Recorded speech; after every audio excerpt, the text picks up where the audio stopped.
If you're a facilities manager at a university, you know students rely on the cafeteria for breakfast, lunch, dinner, and the occasional late-night snack. So when a dishwasher breaks down and dirty plates pile up, the mess hall can turn messy in the blink of an eye. Enter Grainger. With over 1 million industrial-grade products and fast delivery, the product you need now is never far away. So you can turn that dishwasher back into a lean, clean washing machine. Call, click Grainger.com, or just stop by. Grainger, for the ones who get it done. 3 up, 2 across, tap that play button 3 times, and walk through the archway into Dialogue Alley.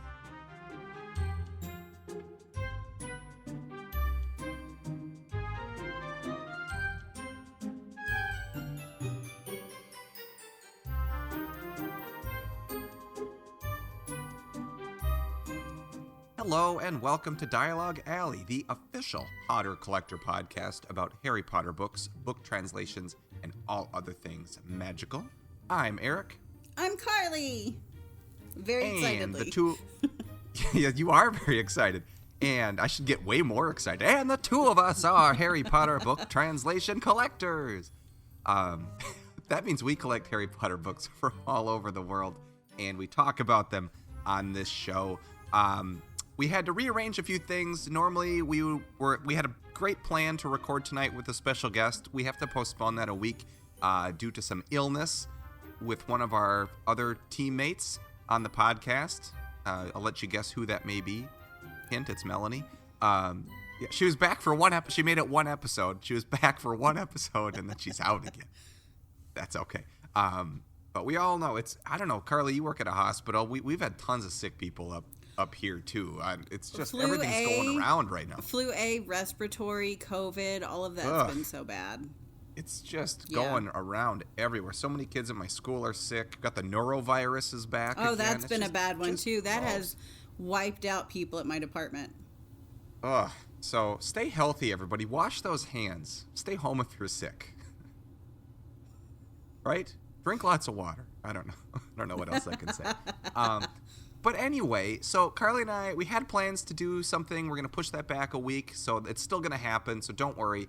But today, Carly and I are going to continue one of the series that we started not too long ago that we love doing, and it's the series where we talk about mini box sets, or box sets that contain less than the full 7 books.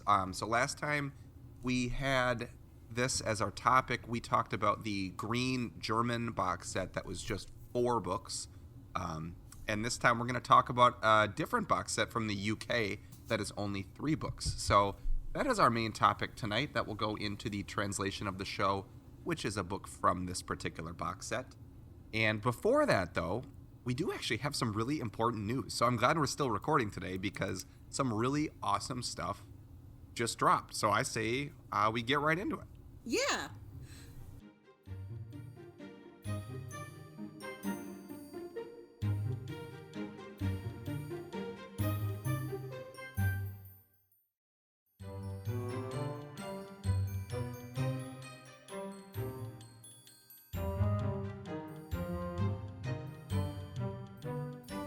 So, big news, and this was posted in our Discord. I don't know who saw it first. Carly, do you remember who saw it first? No, but it's beautiful. There's a lot of... It's beautiful. It's just exploding in our Discord. There's a lot of discourse going on about it. It is the 25th anniversary box set from Japan, and this set is gorgeous. It's limited to 2,000 boxes, so very similar to the French Room of Requirement set that has limited number. I don't know if this Japanese set will have the number on the box. I'm hoping it does. Do we know if they're hardcover, aren't they? As far as I know, as far as I didn't can look see at in them the too much picture, because I'm in book jail. Yeah, and thanks for mentioning book jail because this set is not cheap. And I will say too, it seems like all the books have their own volume in this set versus some of the other Japanese sets that have books split into 2 or more parts because just the size of the book. We talked even about the hardcover first edition Japanese books. Yeah. 5, 6, 7. I don't remember if 4 are different volumes. Even yes, the hardcover. They're in 2 parts. Melanie and I covered that on our episode about Harry Potter books that come in multiple parts. So that's a good listen if you haven't listened to that one, because there's actually a lot more than you would think. But this box set is just gorgeous. I'll try to describe elegant. it. It's very simple, though, and that's why I like it. It's black. All the books are black, but the cover is like just a gold image, and it's just like one image. So one of the books, like book 7, is just like a lightning bolt, and book 1 looks just to be like a phoenix kind of snitch type thing. I think it's a snitch technically. It looks like a snitch. It looks like a snitch with feet. Yeah. But it's just spectacular. Book 2, and it's hard for me to tell. Book 2 is a phoenix for sure. Book 3 is some sort of Patronus, yet it also looks like Sirius in dog form, which is cool, with like a Dementor coming out of the top, which is great. Book 4 is the Goblet of Fire with a maze on the inside. Book 5 is a Thestral wrapped around the prophecy. Book 6 is the Dumbledore ring, but it's like the base of the pensive with like little mist coming up. And then book 7 is a lightning bolt, but it's Hogwarts Castle built into it. Also, it's very simple, but they're very detailed, and it looks like the side edge is gold as well. So this set is just spectacular, and it's so spectacular, Carly, that I bought it because I know I normally and don't we didn't buy even have to sell it box to you set. during the podcast. Nope. No, That's I how didn't. spectacular it was. I showed it to my wife, and she was like, "Oh, we should get that. That's great looking." I'm like, Okay. And it's got, doesn't it have gold edges? Yeah. Yep. And it's a phenomenal, like, I'm really trying to figure out how I can finagle myself into buying this, and I'm just in book jail. I've got some other book deals that I've been working on, and I just can't justify all of it. I know. Well, that's the exact same reason. That's the exact same reason I don't buy everything. I can't justify buying everything because it's a lot of money. So I kind of have to pick and choose when I drop money on books these days. And I was like, limited edition, only 2,000 of them made.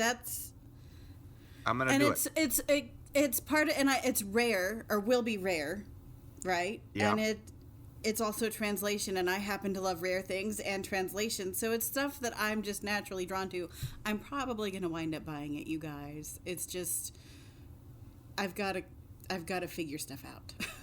I will say, if you want to buy it, anyone listening, it's very easy to do so. It's on Amazon Japan. That's where I got mine this afternoon. It just took a little trickiness searching for it on Amazon Japan. So if you look up the title of Harry Potter in Japanese and copy and paste that in there, that helps. Or if you search by J.K. Rowling, you can scroll down and you'll eventually get to it. But yeah, it's actually easy to buy, but unfortunately it is a little pricey. So I think after all was said and done, and remember, I pay with a credit card in the currency of the country. So I paid with a credit card in yen with no foreign transaction fee. So I save money on any sort of fees from either my bank or Amazon, because foreign Amazon sites conveniently will change things to US dollars for you. But they do take a percentage of that transaction. So we've talked about that a lot of times. Foreign transaction fee, or a credit card with no foreign transaction fees, always the way to go. But when all was said and done with shipping to the United States from Japan, I was in at about 53,000 yen, which comes to just over 300 US dollars. It was like 320, 318, somewhere in there. I can't remember the exact number. Yeah. But the US dollar to Japanese yen is really, really good right now for people paying with US dollars. So now it's the best time. Yeah. It's the best time ever to be buying something that costs a lot of money in yen. So I really, really hope that this box set arrives and it matches that price tag, that premium price tag, because so often we see these, premium deluxe sets or special edition sets or limited edition sets, and they don't necessarily justify what you pay for it to be limited edition. But the positive examples of that are like the deluxe edition illustrated books, right? Oh, you pay more, but you definitely get more. You do not feel bad about spending the extra money to get that. So that's kind of how I'm hoping this set makes me feel when it arrives. So we'll wait and see it. Mine should be here in a week. Today's the 23rd. It should be here on the 30th. So by the time we're recording next episode, I might have it already, which is pretty exciting. We'll see where I stand. Yeah. Well, I do know. I was talking to Sean Potterglot about it because he bought one already, and you said Peter bought one already, and there's a couple other people in our Discord that have bought it already. So of these 2,000 special edition sets, there's at least we know a lot of the buyers that are already coming to North America. Like, we're getting them out of Japan, which I don't always feel great about. But at the same time, I'm not gonna resell this. I'm keeping it. I know some people might resell it if it all of a sudden goes for like $5,000 or something. Maybe if it gets to that point, I would consider doing that. But it's weird when we've encountered that with publishers too, where all of a sudden they get like a big influx of emails from foreign book collectors to that country. They're like, oh. Who are you Why guys? are you interested in buying 40 copies of my book in Portuguese? I'm like, oh, okay. And I've certainly been asked that by publishers. Like, why do you need 10 copies of the Bosnian Philosopher's Stone? Yes. Oh, that's a good example. When they reprinted the Bosnian books, then they came out with finally they finished the set. You got all these people that were not Bosnian speakers buying the book. It's just, it is what it is. It's part of the delightful. Fun. But I would say in terms of buying the set, it's so easy and it's virtually headache-free. Amazon Japan has an English-facing side of their website, so you don't even have to navigate with Google Translate or anything. It's really easy to find. I would say the majority of my Japanese books, which is a lot, have come from Amazon Japan. They're easy. Yeah, me too. It's great. Usually shipping's great too, and I'm chalking all this up before I get it. So hopefully this set arrives. It'll be fine. It'll be like butter. It will be. Butter. It will be. But yes, that's the big news that I was paying attention to. Carly, is there any other big news? I have big news. I have in my collection again an Azkaban Advanced Reader copy from Scholastic, which is so exciting. That's fantastic. It's in my rare bookshelf. That's my favorite one of the three. I go back and forth, but I love the Harlequin pattern on it.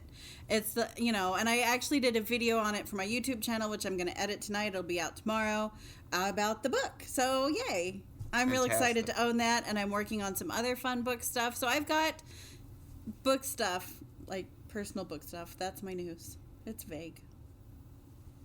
That's fine. I feel like we already talked about major translation news. Yeah. For the general public versus our own personal celebrations. Yep. Which are just as valid because we're book collectors and we I know. Collect books. Yeah. And we've got great stuff for next week's show too.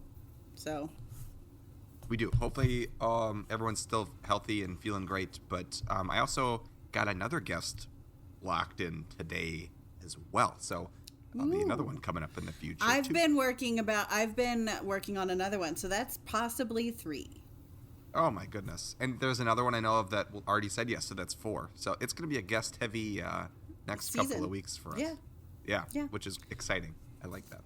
So anyway, should we talk about more books, Carly? I would love to talk about more books, Eric. All right, let's do it in our main segment, Carly.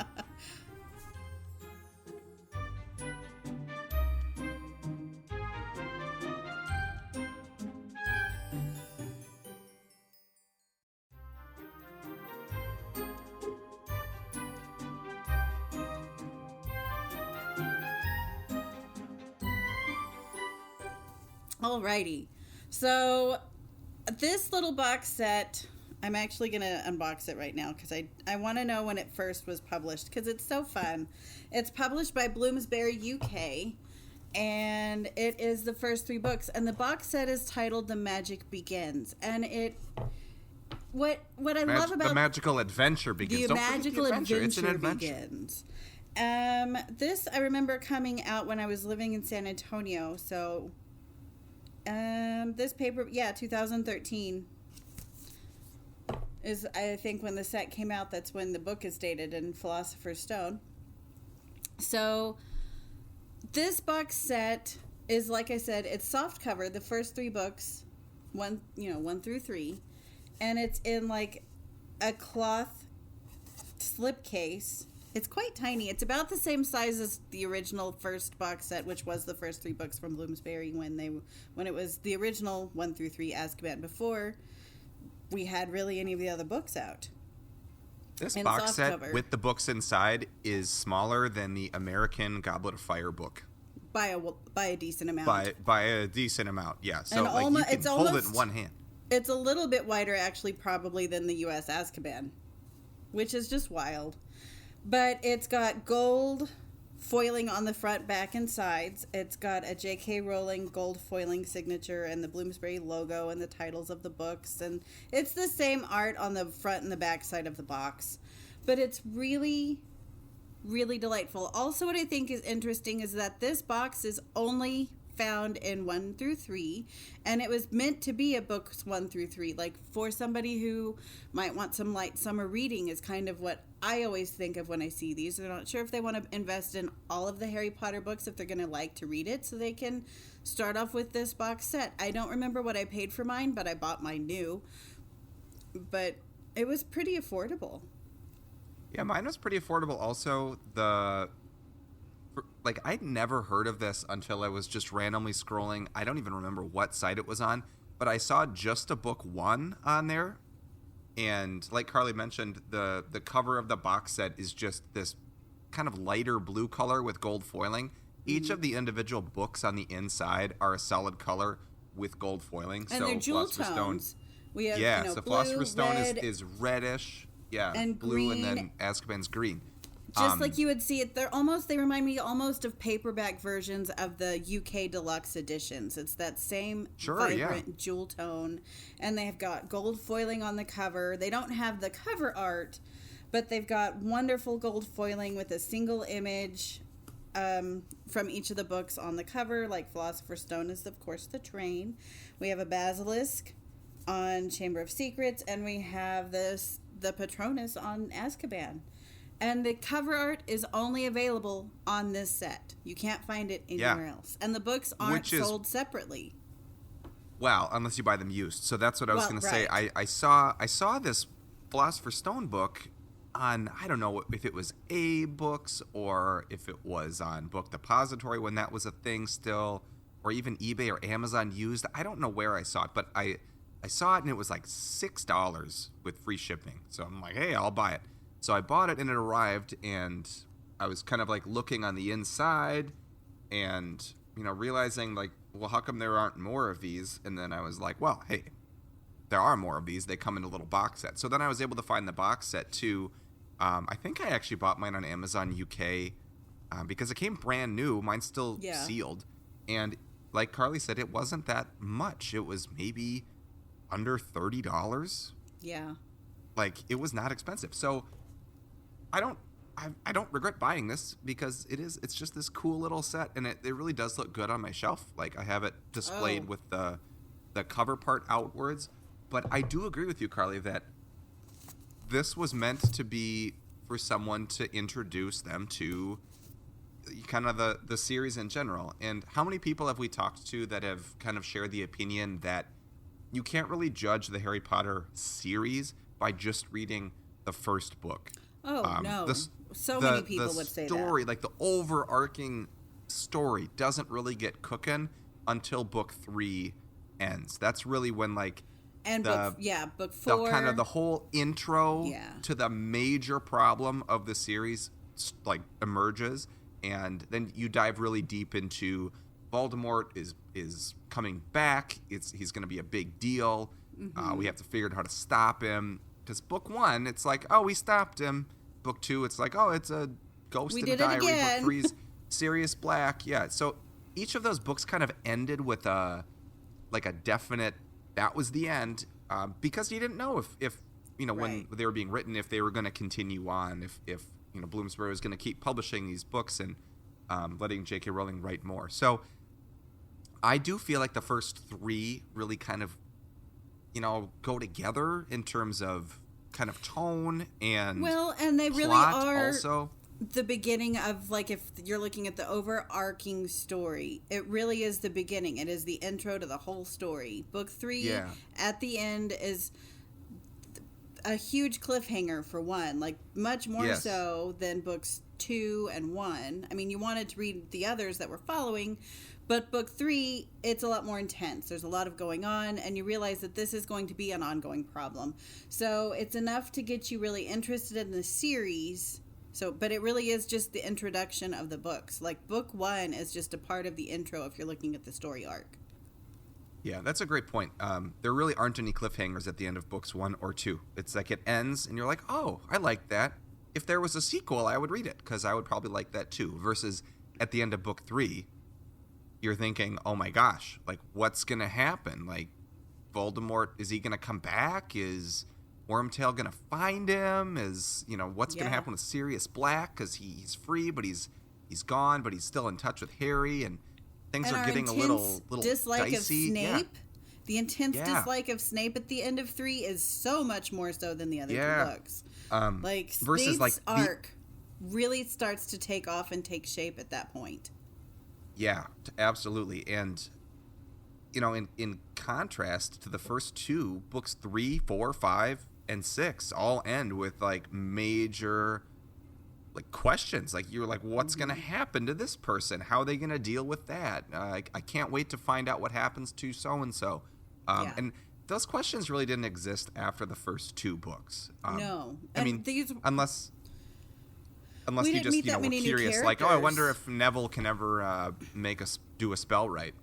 Right. Like, there aren't, like, major plot cliffhangers. But I think it's a brilliantly done box set. I love how beautifully and differently it's done. It sticks out, and it does grab your attention. Like, whoever put this together did well. And there's not, to date, been another box set to finish this out. Like, it really is just meant to be exactly what it is. Like, a great starter for building the magical journey. Like, a great intro into the series. I love that. Yeah, which I think it's kind of interesting that they don't have a follow-up, because why don't they have books 4, 5, 6, and 7 called like the magical journey continues. The magical adventure concludes or something, or continues. Yeah, I don't know why they didn't finish it, but it's also, like we mentioned, it's very affordable, and it's very small. It doesn't take up a lot of room on your shelf. We'll go into more of this in a little bit, but the books themselves are very readable. They're paperback books. They're comfortable. They're light. It's just a great set to get someone that hasn't read these books. And that's what I do. Honestly, Carly, my first one here, the red one that is kind of just all by itself because I have it again in the box set. That's my, like, if someone wants to read the book for the first time, this is like my loaner copy. Like, here you go. I love that. Here you go. I love that. It's not valuable. It's clearly been read, and it holds up really well. So it's meant to be exactly because what it's it so is. thin. Right. Yeah. Exactly. And they did, speaking of, like, why didn't they continue on? They did republish the Magical Adventures Begins box set featuring the Johnny Duddle cover art. I don't know, and it comes in its own little box, and it's very much the same, only the front cover of the box is the Johnny Duddle book 1. The back cover of the box is the Johnny Duddle book 3 cover, because it's only books 1 through 3 again, and it's laid out very much the same. There's, I guess, it looks like gold foiling. It's not raised, though. Maybe gold. It's not raised. It definitely has a shimmer. And it's got, the book titles on the side, the back side edge. And so they just really meant for it to be just an introduction to that. I don't know. I know you can still find the Johnny Duddle Magical Adventure Begins very easily. I've not looked for the other since I've had it for so long that I don't know if they're how readily available they were. I would think pretty commonly, though. So I don't think that there's a lot of monetary value to the first edition of the Magical Journey Begins box set, and I bought the second one because I like Johnny Duddle cover art, and it's a short set, and it looked cute. Yeah, and I think the notable takeaway from the Johnny Duddle set existing in just the 3 books is that that means that Bloomsbury's not publishing the original one anymore. So No.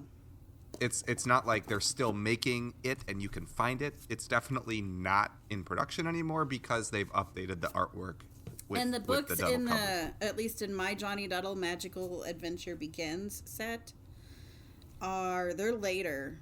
They're 44th print for Philosopher's Stone. So I think it was a later idea. The others, they either ran out or didn't want to, reprint, whatever it was. I think the first edition is no longer in print. I don't know how easy they are to find, but I figure they just moved on with the Duddle because they have so many. Yeah, and I think And it's by good that art. time, too, it's also as simple as the original set is. It doesn't really stick out to children necessarily. Like, No. it It looks was something that very adults good. would love. Yeah, that's what I was going to say. It looks like something that you might give an adult, or to give someone that just knows about Harry Potter already. But then I don't know why you're getting them the first 3 books again, unless they collect books like we do. But I think going with the Duddle art for someone to get them excited about it as a kid, I think that's a smart move, honestly. Well, then they can complete the set. Like, they can buy the rest Yeah. of the Duddle books should they want to. They can't complete the set in the original edition as it was published.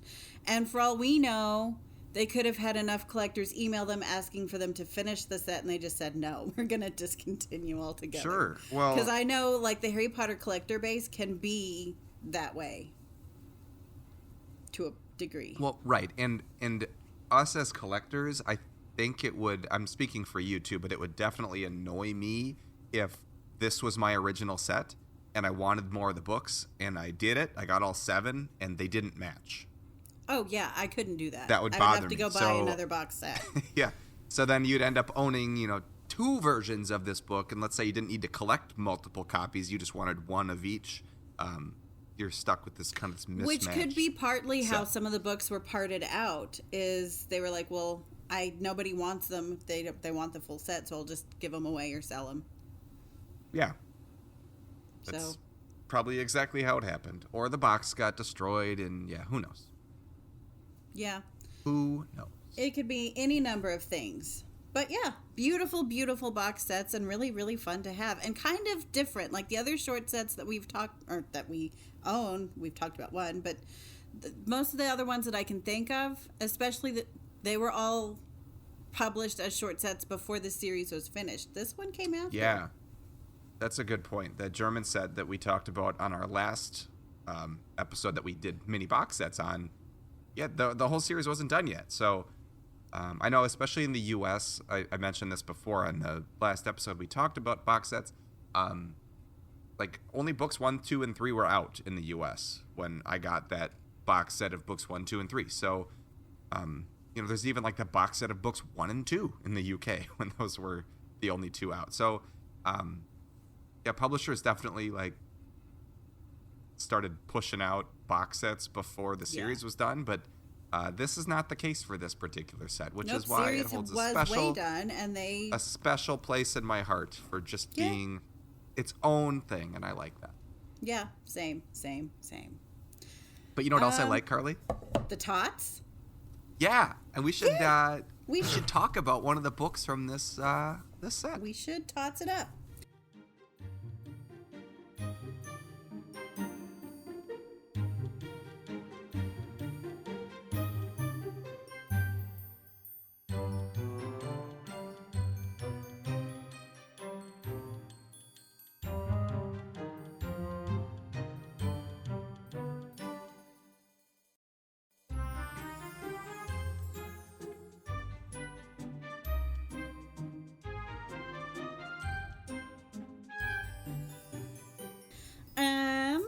So the tots for this time is going to be the Philosopher's Stone from the original, the Magical Adventure Begins box set. The box set itself looks to have been published in 2013, according to the copyright page on the books. My books are first print of that edition, which won't add much value here, but it's fun. And yeah. Really cool. Sorry, I was reading the copyright page. That's okay, I could tell. I got distracted by books, which is the whole part of the podcast. The backside of the book is really neat because it's also a little train at the top, and then you have a little bit of a synopsis as well. Also interesting, showing that these weren't available for sale individually. There's not a price on the back of the books. There's not, but there is an ISBN on the book that is not the same as the ISBN on the box set, which I think is kind of interesting. It's interesting. I'm looking at the rest of mine to see. Yeah, there's no price on any of them, but all the ISBNs are different, so I don't understand that if they weren't available for sale independently. The cover art of these is actually Joe McLaren. Okay. Yeah. That's cool. Yeah. I like that we have a name because it is cool art. I really do like it. I do, and we don't have any... Carly, I was going to say, my box set does have a price tag of £21 on the bottom. That sounds right. I want to say that's what I paid for the Duddle as well. Yeah, so I'm just saying that is the value because unless you get this book used, you can't buy it unless you buy the box set. So, yeah, worst case, you pay £21 new, which is not expensive at all. And I don't think it's hard to find still. Huh. What now? You're my Johnny Duddle. Duddle. I was looking at my Johnny Duddle box set to see what the price was, and it's in rupees. Wow. So I was like, well, I didn't do that intentionally. And then I looked at the copyright page, and I've been wanting for so long to have a Harry Potter book that was printed in India because Bloomsbury has a presence there, and they do print English books there, and I have a whole set and didn't know. There you go. Fantastic. It's been on my shelves just sitting away. Yeah, it's printed and bound. Printed and bound in India by Thomson Press India Limited. How cool is that? I have no clue. I thought I bought this on Amazon, like sold by Amazon, but that wouldn't have been the case so now I'm confused. It still could be. Sometimes they exchange stock. Like I bought an Elephant and Piggy book once on Amazon, and the UK version showed up, and I was like, well, that's interesting. I don't know. I don't actually know where I bought this now that I think about it, because I really don't. I haven't traveled to India, so I wouldn't have bought it there. And I don't know. Anyway, I have Harry Potter books from India now. Fantastic. I'm a bit jealous. I would say me too, but how cool is that? All right. Well, let's get back to the Philosopher's Stone copy from the original Magical Adventure Begins set. Sorry, and I got we should sidetracked. smell it. We should smell it, Carly. Ooh. Mine smells like a paperback book, really. And that is a good thing. It's not an amazing thing, but I'm giving mine an A for acceptable because it's fine. Mine smells excellent. Oh, it that's is great like news. Outstanding minus. Mine has never been read, though, and it has literally just lived in its shelf on a box. So it has that wonderful fresh glue smell. Ooh.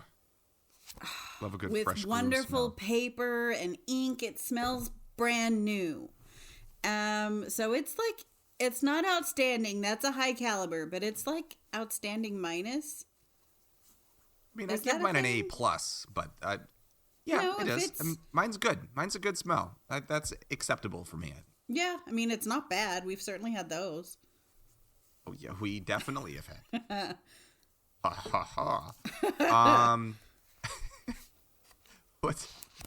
What's our next category? Size and proportions. Outstanding. I love the size and proportions of this book. As a kid, I would have read it because it would have fit my little hands. As an adult, I'm still kid-sized, and it fits my little hands. I agree. It's outstanding to me. It is the perfect size for a paperback book. Yeah, you can it's stow not too it. small. You can travel with it easily. You know, and you can take it to school.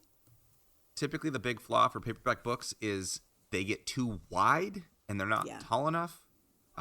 Because this is only the first 3 books in the series, the height that they picked, the width never gets to be too much. Even if you look at like book 3, it's not too thick.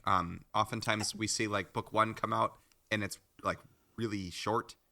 Like, okay, what's going to happen when they get to book 5 in this set? But they don't have to worry about that because they only did books 1, 2, and 3. So the fact that they could chose that purposefully, on purpose. that's as if they purposefully picked a size that really fit book 1, 2, and 3. So I agree, it's an outstanding.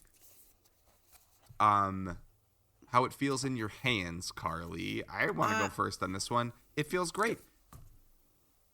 Outstanding, shall I say. I'm going to give it an outstanding. Same. I love it. I love how sharp the corners are of the spine, and it feels like a well-made book. I like how sleek and glossy the covers are, but it's not going to slip out of your hand either. Nope, and the embossed shiny goldness on the front feels different than the texture on the regular cover, so I like that. The paper feels good, and I will say, like, when you open it, you can read it pretty easily. It's very, like, reader friendly, whether you're at the front or the back. That's always a big qualm sometimes when you read like the very beginning or the very end of a book.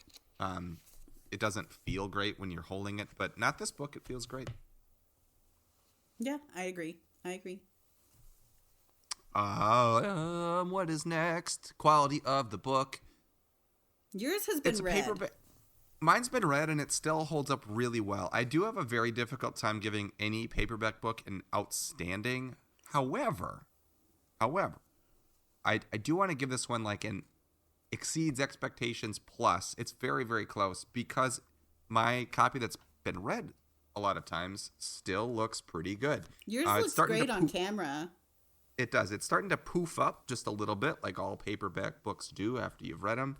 But the spine's still great. Yeah, it does there's not even a lean to it.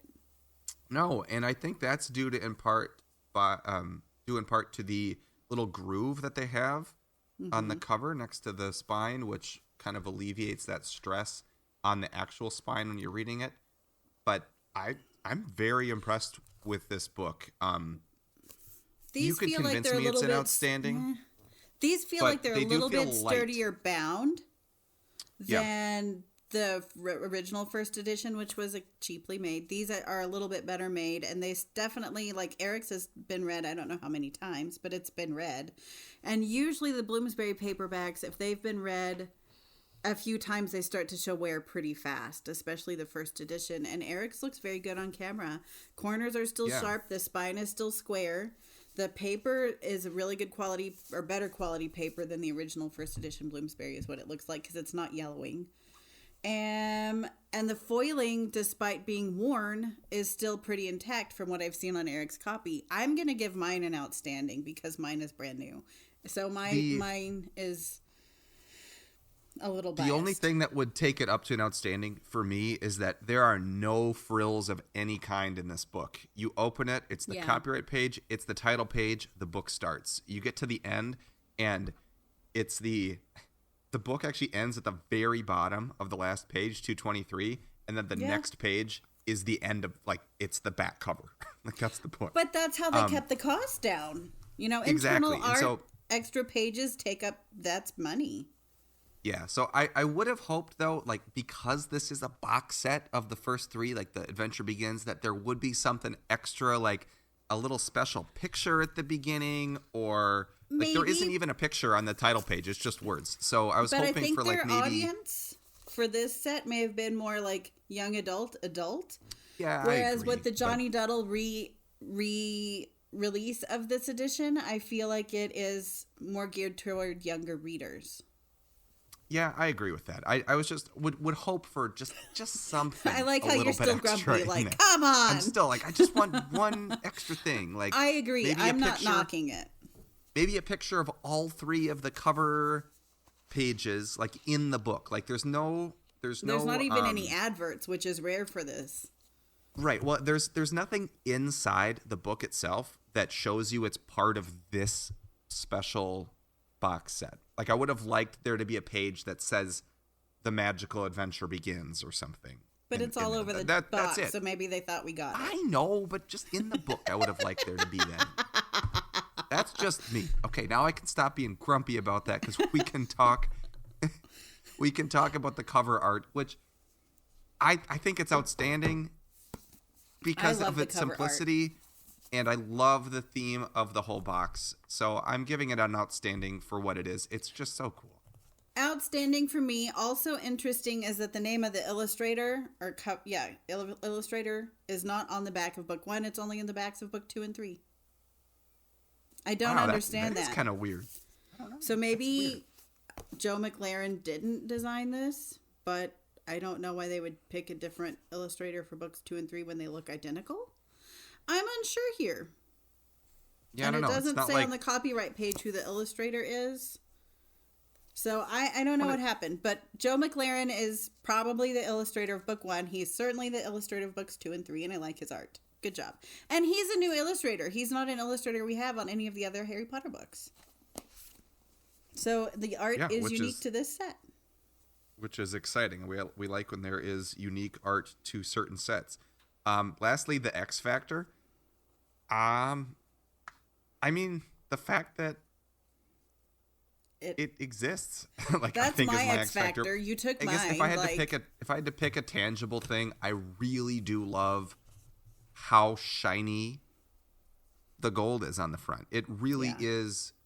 It totally pops against the solid color behind it on all 3 books. But I mean, definitely book 1. Yeah, it looks so cool.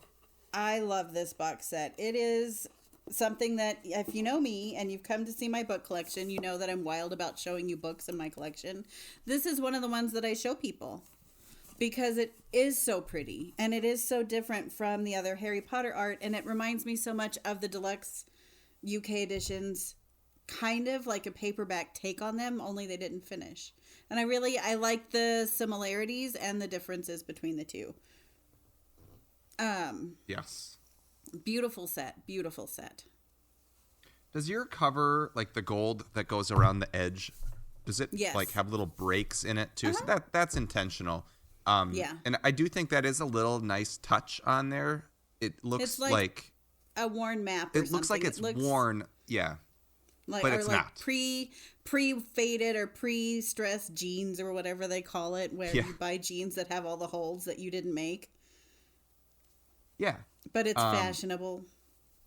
And I do like that they didn't go too far with it. Like, it's just a little bit of wear. It's not like it looks like it's been, in Harry's rucksack. Not in a cave for 100 years. A year. Yeah. Right. So I don't know. I guess if we're recommending to get this book or this box set, I would 2 thumbs up recommend getting it. I think it's a great addition to your collection. Agreed. Or for that special someone this Valentine's Day that hasn't read Harry Potter.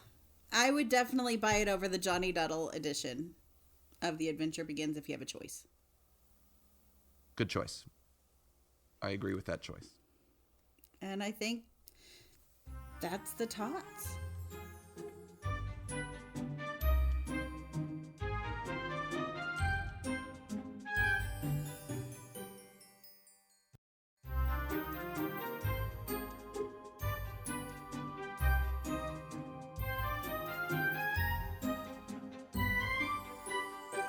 I think that's the tots, and I think because we said that's the tots, that means that's the end of this episode. So thank you for listening to this episode of Dialogue Alley. Remember, we are the official Potter Collector podcast. We are so jazzed to be the official podcast of the Potter Collector. He's still performing in a show right now and hasn't been on in a while, but that show will stop happening soon. It's Joseph in the Amazing Technicolor Dreamcoat. Yeah. We do, and I love that musical. It's one of my absolute favorites. I think I texted him and I was like, you can't go on stage. I can be in Chicago in 2.5 hours. I know all the words to that show. Yeah, it's just fantastic. So if you want to get in touch with us, you definitely can. We're on Instagram at Dialoguealleypodcast. Carly's on Instagram at All the Pretty Books. I am there at Nocturne Eric. Melanie's at the Harry Potter Collection. Peter's at the Potter Collector. You can check us out online at dialoguealley.com or on Peter's website, thepottercollector.com, or Carly's, alltheprettybooks.net. You can find this show anywhere you stream things. And if you can, please leave us a review if that's available to do on whatever platform you're listening to us on. It really does help our podcast get noticed by more listeners, and that is really why we do the show. We want people to have access to all of this information about Harry Potter books and book collecting, because we all would have liked to have this information when we started collecting Absolutely. If you'd like to support us even more than you already are by listening to our show, you can find us on Patreon at patreon.com/dialoguealley. For as little as $3 a month, you can not only support this show even more, but you get access to our Discord, which, Carly, we just talked about that Japanese anniversary set. I would not have known about that had that not been for our Discord. If it wouldn't have been in the Discord.